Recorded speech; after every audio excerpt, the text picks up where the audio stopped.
জান্নাতের কথা ভাবলেই প্রথমে মনে আসে এক প্রশান্তির অনুভূতির কথা। জান্নাতে প্রবেশের জন্য থাকবে 8টি বিশাল দরজা। যখন একজন মুমিন ব্যক্তি জান্নাতের গেটে পৌঁছাবেন, ফেরেশতারা তাকে সালামুন আলাইকুম বলে স্বাগত জানাবেন। জান্নাতের সুগন্ধ বহুদূর থেকে পাওয়া যাবে।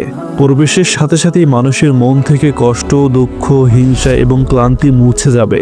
সেখানে মানুষ থাকবে চিরকাল স্থায়ীভাবে এবং চিরযৌবন নিয়ে। আমরা পৃথিবীর মাটির সাথে পরিচিত, কিন্তু জান্নাতের মাটি হবে একেবারে আলাদা। রাসূলুল্লাহ সাল্লাল্লাহু আলাইহি ওয়াসাল্লাম বলেছেন, জান্নাতের মাটি হবে জাফরান এবং কস্তুরীর মতো সুগন্ধযুক্ত।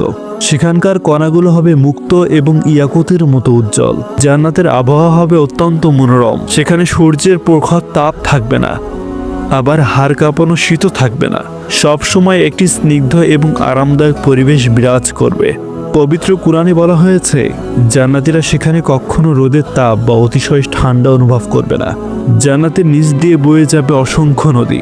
এই নদীগুলো কোনো গর্ত নয়, বরং মাটির উপর দিয়ে স্বতঃস্ফূর্তভাবে বয়ে চলবে। তার মধ্যে 4টি নদী হলো স্বচ্ছ পানির নদী, যার স্বাদ কখনো পরিবর্তন হবে না। দুধের নদী, যা হবে সুস্বাদু এবং কখনো নষ্ট হবে না। মধুর নদী, যা হবে একদম খাঁটি।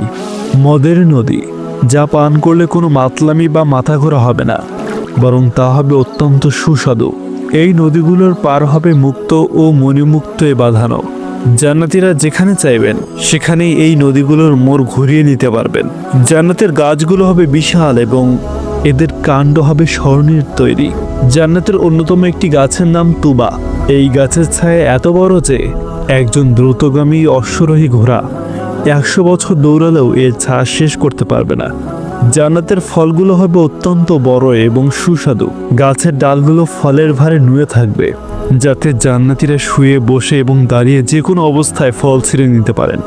একটি ফল ছিঁড়লে সাথে সাথে সেখানে আরেকটি ফল গাজিয়ে উঠবে। কোনো ফলের স্বাদ অন্যটির মতো হবে না। জান্নাতের বাড়িঘর ও প্রাসাদগুলো হবে দেখার মতো। এক একটি ইট হবে সোনা এবং এক একটি রূপার। এর মাঝখানে সিমেন্ট বা পোড়ো হবে সুগন্ধির কস্তুরীর।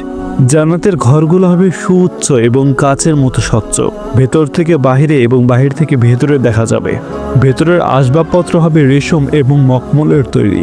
জান্নাতীরা হেলান দিয়ে বসবেন এবং সোনার রূপার কারুকার্য খচিত পালঙ্কে।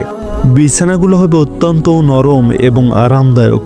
চারদিকে সেবকেরা মুক্তোর মতো ছড়িয়ে থাকবে, যারা জান্নাতীদের সেবা করার জন্য সবসময় প্রস্তুত থাকবেন। সবাই সবার সাথে হাসিমুখে কথা বলবে। সেখানে মানুষের বয়স হবে 33 বছর। জান্নাতীরা একে অপরের সাথে দেখা করতে যাবেন এবং পুরনো দিনের কথা মনে করে আনন্দ করবেন। জান্নাতের সব নিয়ামতের মধ্যে সবচেয়ে বড় এবং শ্রেষ্ঠ নিয়ামত হলো মহান আল্লাহ তাআলার দর্শন লাভ করা।